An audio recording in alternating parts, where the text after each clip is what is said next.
Students, so this is one another video on your topic digestion and absorption, and here in this video we are discussing about the disorders of the human alimentary canal. So we'll discuss about the different disorders or the ailment which occur in case of the human digestive system.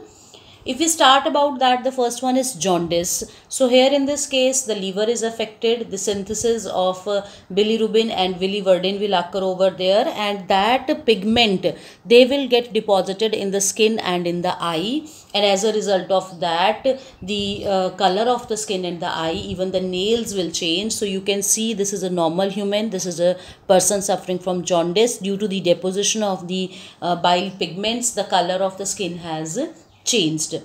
Then another one is there, the inflammation of the intestinal tract. This is the most common ailment due to the bacterial or the viral infections over there. After that, next one is the vomiting. So here in this case of vomiting, we know that we eject the content from the stomach. So in that case, the gastroesophageal sphincter will open. So it is the ejection of the stomach content through the mouth, and this reflex section is controlled by the vomiting center of medulla. In the medulla of the brain, there is a center which is called as vomiting center that creates the feeling of nausea, which is followed by the vomiting, and after that the gastroesophageal sphincter will open and the waste will be expelled out. Next is the diarrhea. So in case of the diarrhea, there is abnormal frequency of bowel movement and increased liquidity of the fecal discharge. So here the bowel movement will increase, and as a result of that, the fecal discharge will be expelled out. So it reduces the absorption. So in this case, the food is remaining in the alimentary canal for a very shorter duration. कई बार होता है जैसे कुछ खाते हैं immediate जो है stool pass कर देते हैं. So in that case the absorption of the digested food that will decrease, and ultimately the people complain weakness आ गई है, कमजोरी आ गई है, because in diarrhoea we do not retain the food in our alimentary canal, and that will the bowel movement is faster and that fecal discharge will be moving out from the body.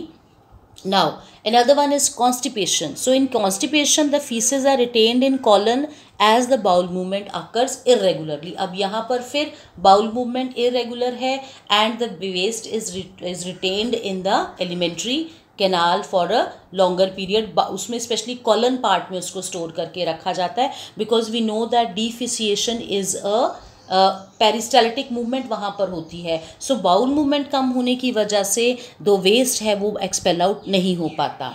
Then indigestion. So indigestion, food is not properly digested, that leads to the feeling of fullness. ऐसा लगता है कुछ खाने का मन नहीं कर रहा, भरा हुआ है पेट, कुछ खाया नहीं जा रहा. So the cause of the indigestion are inadequate enzyme secretion, या तो बॉडी में एंजाइम नहीं बन रहे, anxiety, food poisoning, over eating and the spicy food. Fine. जैसे एंग्जाइटी में हम लोग कई बार देखते हैं एग्जाम्स हैं, स्ट्रेस है, तो हम कहते हैं भूख ही नहीं लग रही, मेरी तो भूख ही मर गई है ना. फूड पॉइजनिंग हो गई है, ओवर ईटिंग, आप कहीं फंक्शन में गए, पार्टी में गए, you have eaten excess of food, you have eaten the spicy food, तो उसकी वजह से भी इनडाइजेशन की प्रॉब्लम्स होती हैं. Next one is the parasites.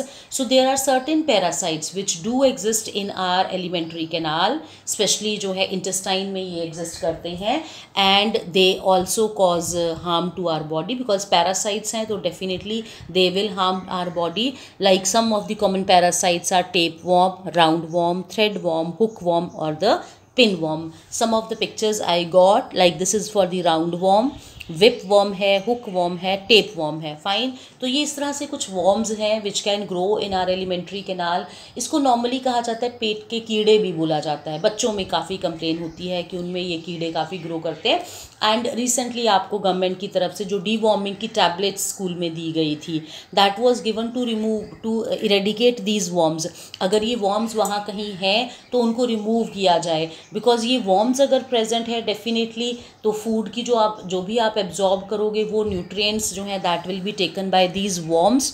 They will multiply their number in the body, and जो पर्सन है वो क्या हो जाएगा, वीक हो जाता है. तो नॉर्मली बच्चों में ये चीज़ जो है this is more common. So this is all about the disorders in case of the human alimentary canal. एक डिसऑर्डर हमारा आता है, that one is the protein energy mall nutrition, जिसको नॉर्मली कहा जाता है PEM।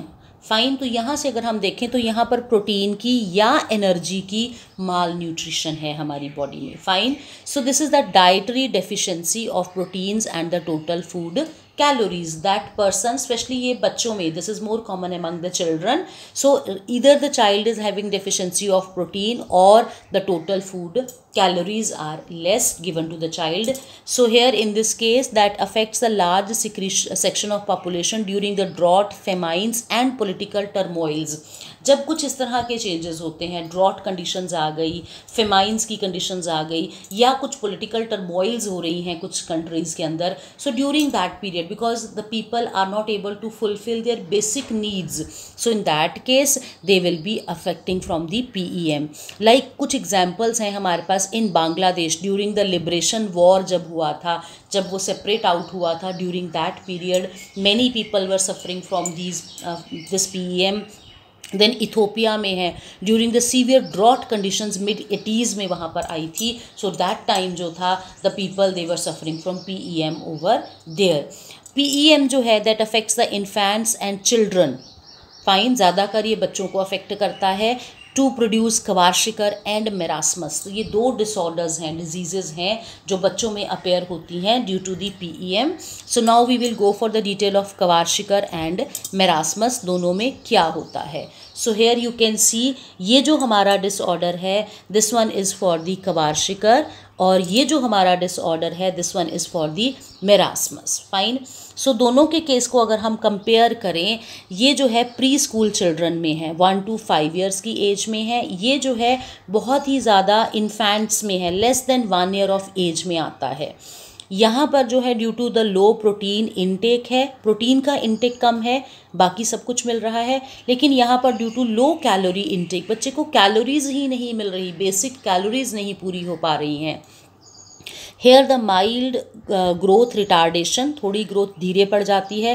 Where here the severe growth, क्योंकि low calories कम है तो ग्रोथ जो है that is severe retardation. Here the mild reduction in the body weight and here is a severe reduction in the body weight. Marasmus में बहुत ज़्यादा severe reduction है बॉडी वेट का और रिटार्डेशन इन ग्रोथ है। यहाँ पर जो है producing abdomen and the subcutaneous fats reserved. अब यहाँ पर एब्डोमिनल कैविटी काफ़ी बढ़ जाती है और सबक्यूटेनस फैट्स जो हैं वो काफ़ी ज़्यादा डिपॉजिट हो जाते हैं क्योंकि सिर्फ प्रोटीन की डेफिशिएंसी है। Whereas in this case the sunken abdomen and the subcutaneous fats not preserve. इस केस में अगर देखें तो पेट बिल्कुल संकन है, अंदर जा चुका है और फैट्स तो बिल्कुल ही नहीं है। You can see the limbs, हाथ पैर देख सकते हो, फैट्स तो कहीं पर भी नहीं है। So here ribs are not prominent, यहाँ रिब्स नहीं दिखाई देती, लेकिन अगर हम इसमें देखें, ये पिक्चर में हो सकता है क्लैरिटी थोड़ी कम हो, लेकिन ऐसे जो कमज़ोर मेरास्मस के जो बच्चे होते हैं उनकी रिब्स, हड्डियाँ यहाँ पर चेस्ट की जो हैं वो बड़ी क्लियर कट दिखाई देती हैं बिकॉज बिल्कुल ही कमज़ोर है ये बच्चा। देन यहाँ पर पुअर एपेटाइट, भूख कम लगती है। यहाँ पर जो है हमारे पास जो है वोरेशियस फीडर, बहुत ज़्यादा भूख उन लोग को लगती है, फटाफट वो सब कुछ खाना चाहते हैं। अब यहाँ पर जो है हमारे पास एनलार्ज्ड फैटी लीवर है, फैटी लीवर एनलार्ज हो जाता है, whereas no fatty liver is there in this case, क्योंकि फैट्स तो है नहीं, यहाँ तो डाइट की टोटल डेफिशिएंसी है। Next one is oedema present. Oedema होता है swelling of the body part due to the more water की वहाँ पर जो है रिटेंशन हो जाती है, तो ओइडिमा, जैसे आप देखते हो हाथ पैर फूले हुए दिख रहे हैं, वेयरएज यहाँ पर ओइडिमा नहीं है। यहाँ पर मून फेसेस, बिल्कुल गोल फेस है यहाँ पर, वेयरएज यहाँ पर जो है एन ओल्ड मैन लाइक, बिल्कुल झुर्रियों वाला एक ओल्ड मैन के जैसा जो फेस है वो आपको दिखाई देगा। यहाँ पर जो है स्प्राज हेयर है, वेयरएज यहाँ पर नो हेयर चेंज, यहाँ पर कुछ नहीं दिखाई देता हेयर के ऊपर चेंज। यहाँ पर जो है फ्लैकी पेंट लाइक स्किन हो जाती है, यहाँ पर ड्राई और रिंकल्ड स्किन है। ये पर्सन जो है वो लेथार्जिक है, ये अलर्ट तो है but the person is irritable, वो काफ़ी ज़्यादा चिड़चिड़ा है। Here requires the adequate amount of protein only, requires the adequate amount of protein, fats and carbohydrates, तीनों की ही ज़रूरत जो है वो बहुत हायर है। तो ये हमारे दो डिसऑर्डर्स हैं जो बच्चों में पाए जाते हैं, kwashiorkor and the marasmus. Very important. इसमें से स्पेशली फिर एक बार रिवाइज करवा दूँ, कवार्शिकर में जो है वो सिर्फ प्रोटीन की डाइट की डेफिशिएंसी है, मेरास्पस में सारी चीज़ों की, protein, fats, carbohydrates, the child is deficient in all the 3 important components of the food. So this is all about the disorders. Thank you.